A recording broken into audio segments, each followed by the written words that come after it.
All right, guys, we're here for the inside scoop. Can't wait for this one. I know you guys are hanging out for it. I keep getting messages every week. Can't wait for Scoot's video, so that's exciting. It's good to have some bit of love there, mate. Welcome in. We're going to go through your thoughts on the buy period, some thoughts around teams with good buys, that are great buys, and then a little bit of discussion on that. Some of your potential purchases this week, and you were saying before we got on that it was a bit of a strange week for no real clear options because the good options this week they seem to have a buy in round 13 and stuff like that. And then we'll get into your team and trades, mate. So kick it off with this section, mate. Take it away.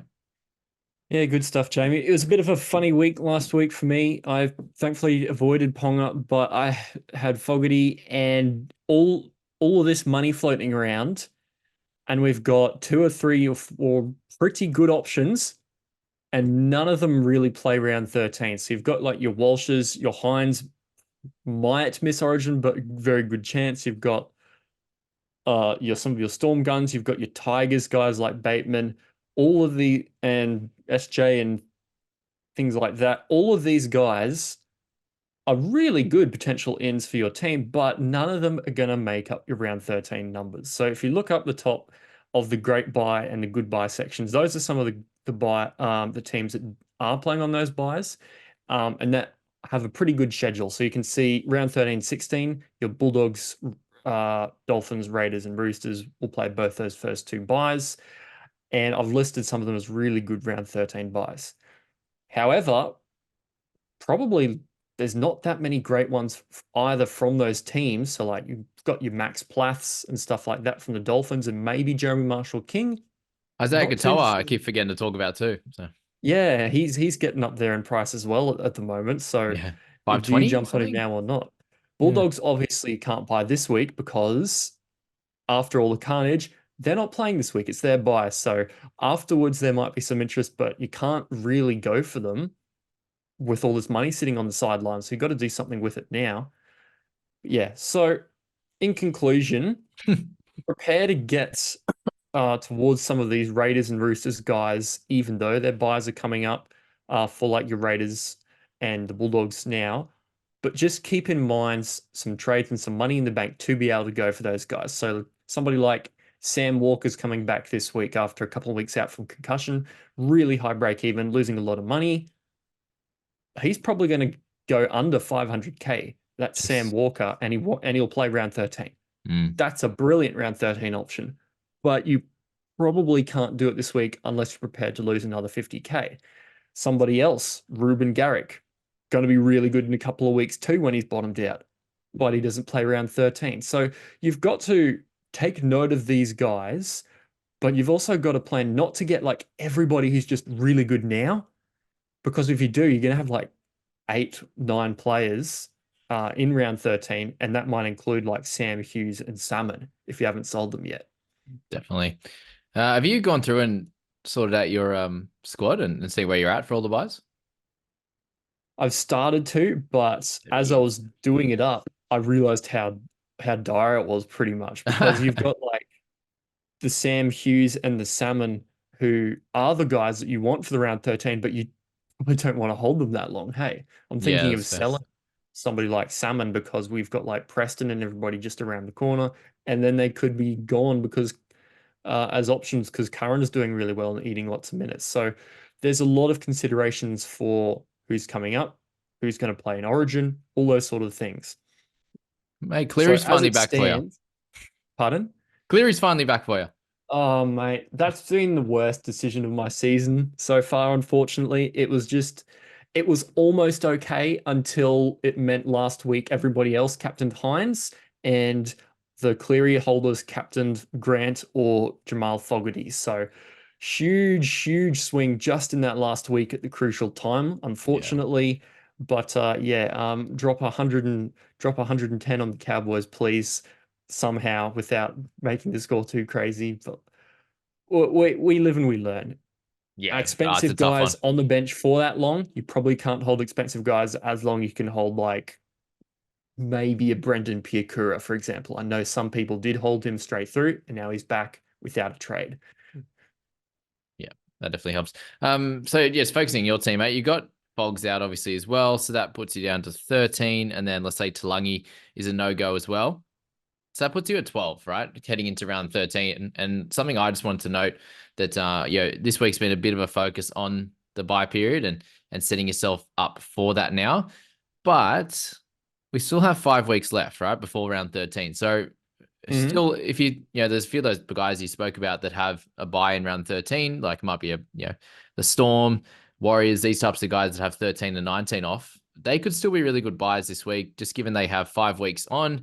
And if you can fill that 13 in round 13, then they have a cracking run from 14 to 18, right? So don't I just my Yeah. thoughts here is just don't lock in those guys as non-buys right now Yeah. because they don't play 13, right? Oh, for sure, for sure. You definitely, I'm definitely picking up a bunch of those guys, like probably like your Batemans and your Garricks, who aren't going to play around 13, but just don't go for all of them because with the amount of trades we've burned this season, Mm. if you're down at like 15 or 14 or 13 by round 13, you're going to have a really rough time by about halfway through the origin period. At least you've held a bit, mate. Just use the 10 trades. Held So two, and then I might have held one last week. I can't remember. It doesn't feel like many, but a lot of yeah, people have pretty I've much max max traded. traded the whole way. Yeah. Yeah, it's a fun time, that's for sure. Mate, your sort of general plan through the buy period while we're here?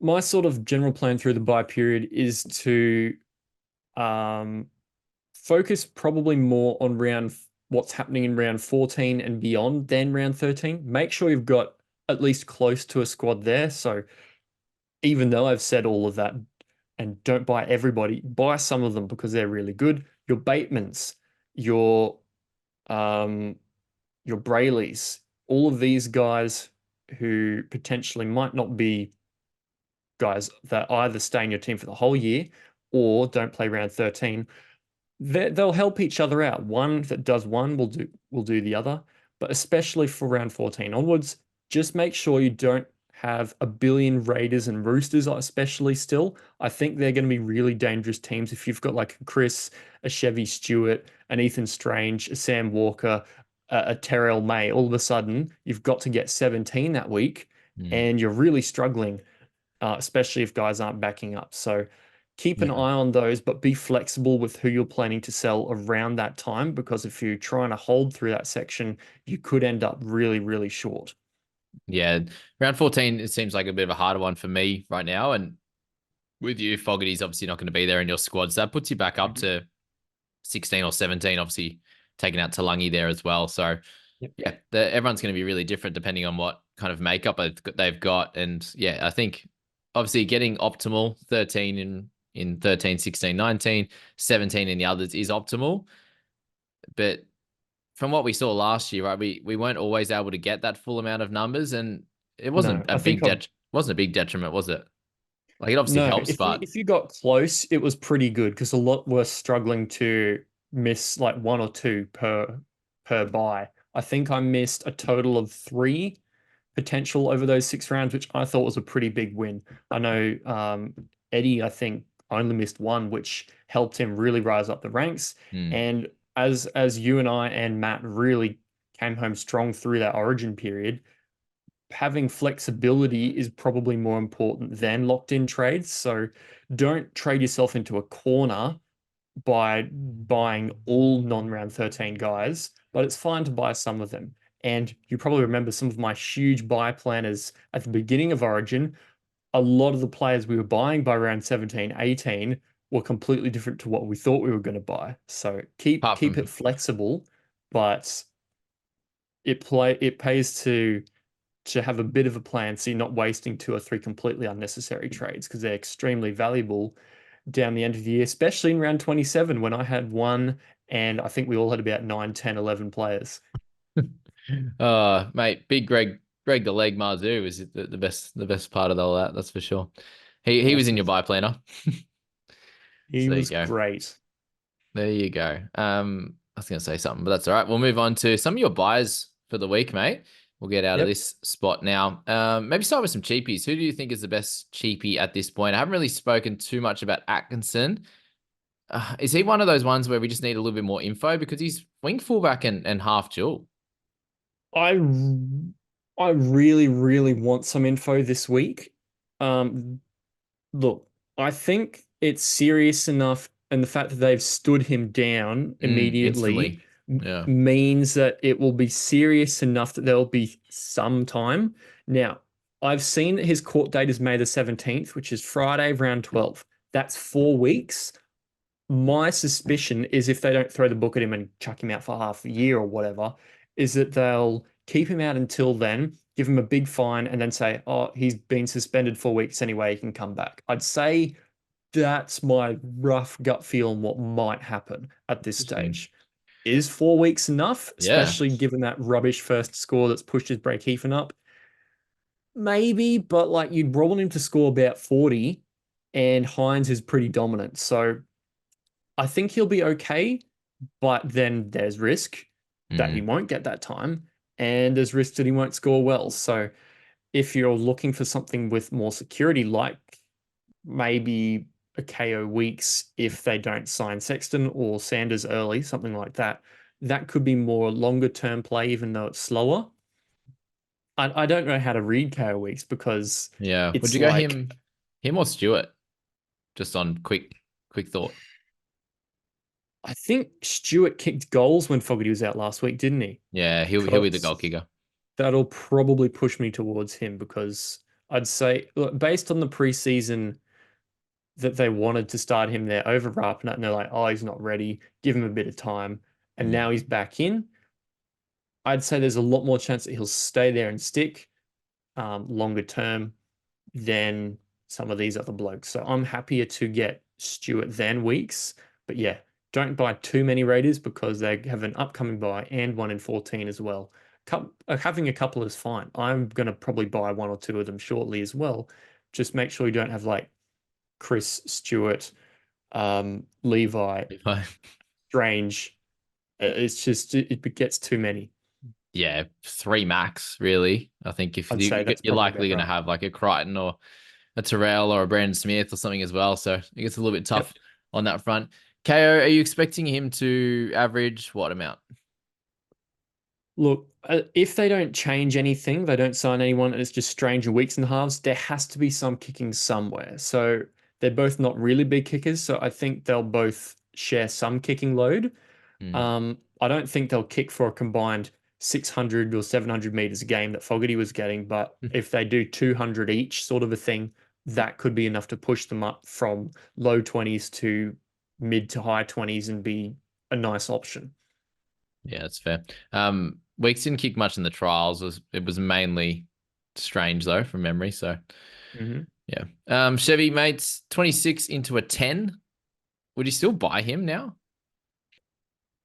Probably not until he's hit a decent score. He's probably the one guy I would buy after their buy, as long as he doesn't run out of 50 Mm. this week or something like that. But like with the Raiders losing Fogarty, such a key part of their thing, I don't know how much attack they're going to get.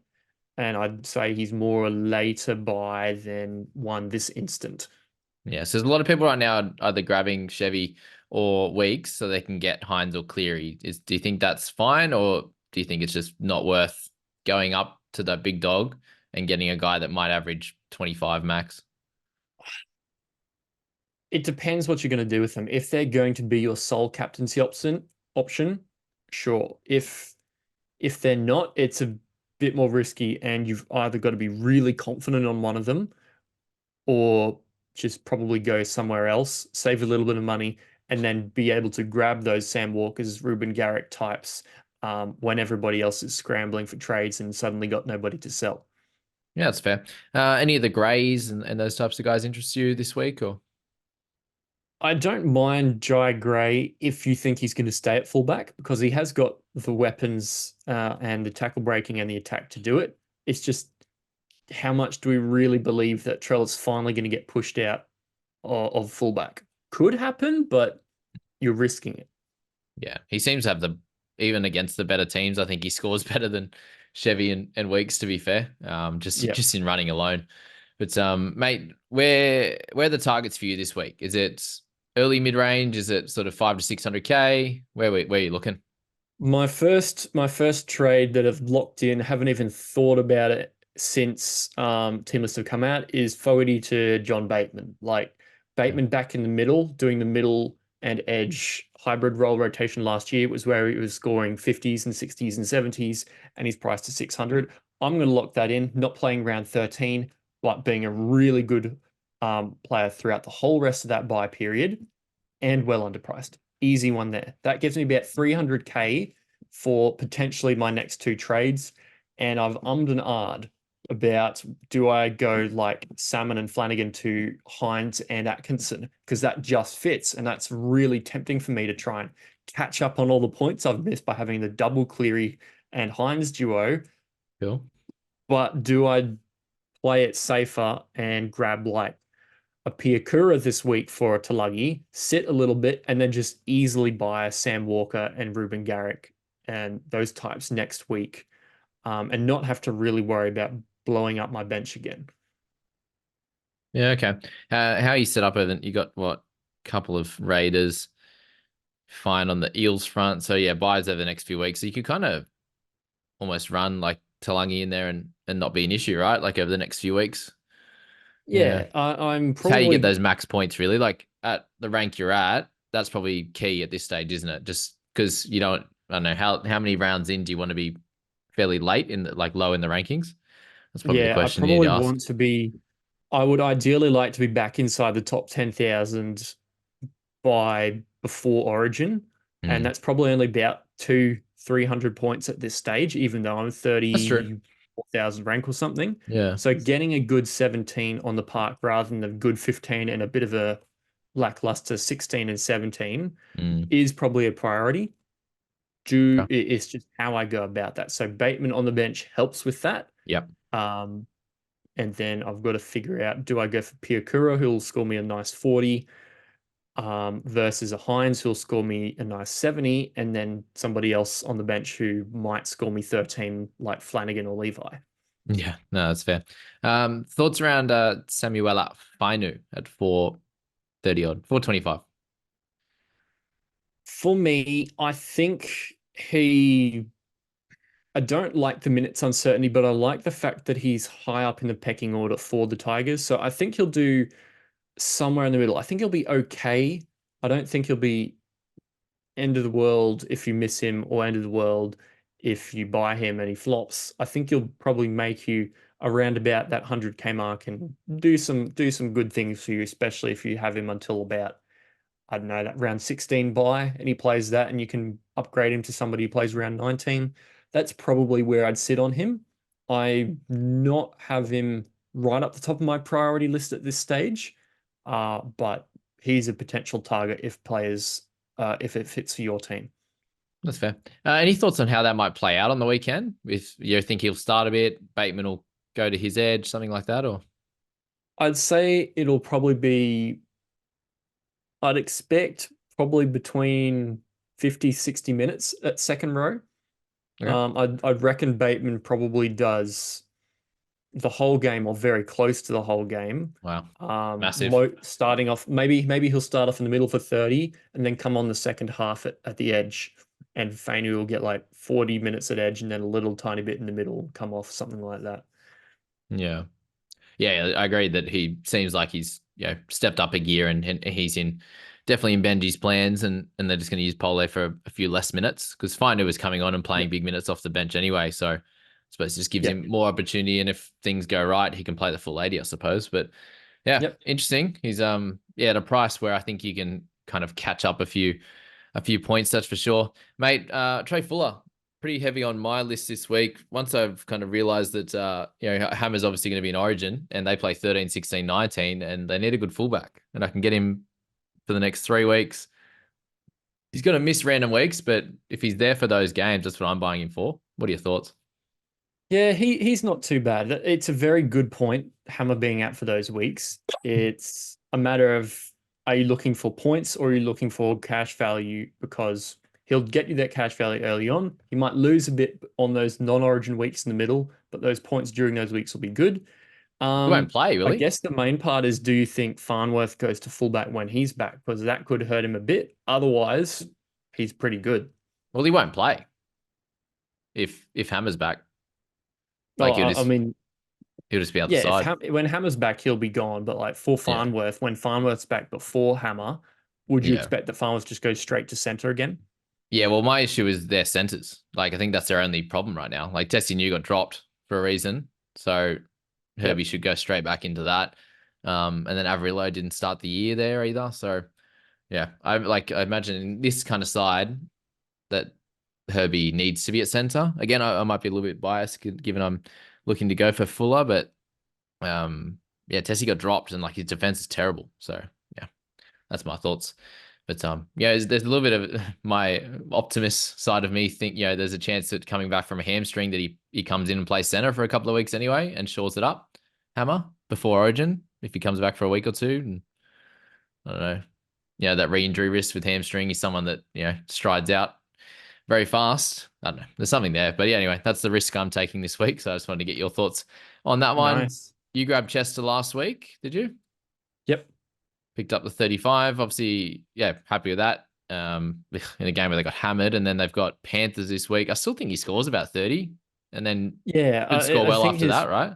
his tackle base is pretty decent. He was on like nothing at half time and then he looked a lot better in the second half and scored probably 30 of those 35 points in that period. So I'm pretty happy with what I saw.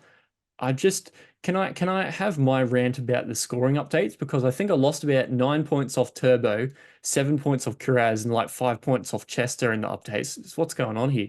That's true, actually. Conspiracies. He was 39, wasn't he, Chester? Yeah, the Turbo Yeah. lost too late as well, didn't he? Because he was 52 and then down to 50 Yeah. after that. Yeah. Salmon got the cheeky one. Hughes went up 6, I suppose. So that was good. But Mm. Kaipis Paul, did he go down? I think it was 60 I down to think he 56, did. maybe. I think he Yeah. did go down a bit. And then Waddell, but he picked up 2 extra cheeky points, mate. Yeah. He I was guess it's more 43. guys that probably on the lower ownership side. So like when I saw Karaz like 55, 57, I was like, yes, that's a Yeah. difference to like your Ponga or something like that. And then he lost 10 of them. So it's like, not as good. Yeah. I'm really happy with how he's looking. Hey, I think a lot of people will start to buy him next week and the week after. Probably. Much better. Like the dogs look great too. Like, what are your thoughts on How Salmon, good's that? mate? With Preston on the way back soon, is he close? He's closer to a sell, isn't he? Yeah, those two are on my heavy watch list, but they've had a couple of decent scores and their Mm, break even will still keep them rolling over a little bit more cash. yeah. It's just really picking who we want to go first. I'd say Salmon will be a sell before Hughes, but maybe only just. Yeah. Flanagan for you, mate. Where's he on your list of? Is he a hold or Get him out. sell either? Get him out. He's gone. Get him out. Oh, He's averaging 32 and he's priced at 31 and has a rubbish break even or something like that. yeah, well, 13 last week. He was doing pretty well a few weeks before, so Mm. that's frustrating. I He's suppose scored with you, 2 or 3 tries though, and that has only resulted in him getting 40s. So that's probably what kicks me off him. that's fair. I suppose last week they're talking about Fino and stuff like that. You grabbed Waddell last week, Yep. and Chester, so you grabbed a couple of mid-range guys. So you probably don't need to jump into that realm, especially when you got Flanagan, Salmon, Levi, like a lot of guys in that 400k odd range. So yeah, looking to go up a little bit more to 600 sounds pretty good. So you've got Bateman number 1. In terms of the other mid-range type of guys, Plath, Blore, Jolliffe, Mo Fodawaker, those type of players there. Where do you see on I, any of them? Are they all buys I potential? really like Blore as well. He Yeah. looks good in that Storm system now. That's what we were thinking would happen at the beginning of the year. Mm. Like the only reason I'd have Bateman ahead of him is if Bateman stays there, he might get mid-duel and just the Tigers are so good through that Cheeky. period for Origin buys. That mid duel's cool. That's what might, could get me over the line, but I don't need another edge, but I'd love a mid. So Mm. do you buy him now and hope? But yeah, Yeah, he I could mean, easily go back it to could edge, couldn't change he? up again. They might not give in to him, but yeah, I Yeah. think this improve in scoring because we know what Bateman can do whatever season he plays, Mm. um, is usually pretty darn good. He gets there eventually, doesn't he? Kind of slow Yep. starts. He seems to have an injury or something in the preseason, has a short preseason, and then just works his way into it. He looked much better on the weekend, didn't he? Kind of just that scat Bateman just run around, palming Yep. people, offloading. Yeah, it was much better. So yeah, I think he did a great purchase there in that one. Do you think the Cleary and Hines strategy is a good one for an overall coach? I Does it really depend on want to say trades as yes for well? points, but I'd think no. Does it And I depend on really want trades? it to catch up points. Yeah. Like if you've got 26, 27 trades coming into this week, a few extra than most, like is that fine? Because, maybe you do remove a origin guy, one of them even come round 13. Yeah, that's the only thing that is pushing me towards it a bit because if I had max traded, I would not be buying Hines this week. Yeah. If now that I do, I think I have 26. Yeah. Yeah, I have 26 before trades, so I can make those three, get a Mm, Hines in. And then I've got what I've got: Grant, Cotter, Cleary, probably Hines and Turbo. So that's five, which isn't ideal. But if I kick two or three of them, like especially like your Cotter, mm, um, yeah, yeah. it's Because just does Angus play Origin again? I mean, he looks so good now. no, It's like I'll look quiet doing stuff first for sure.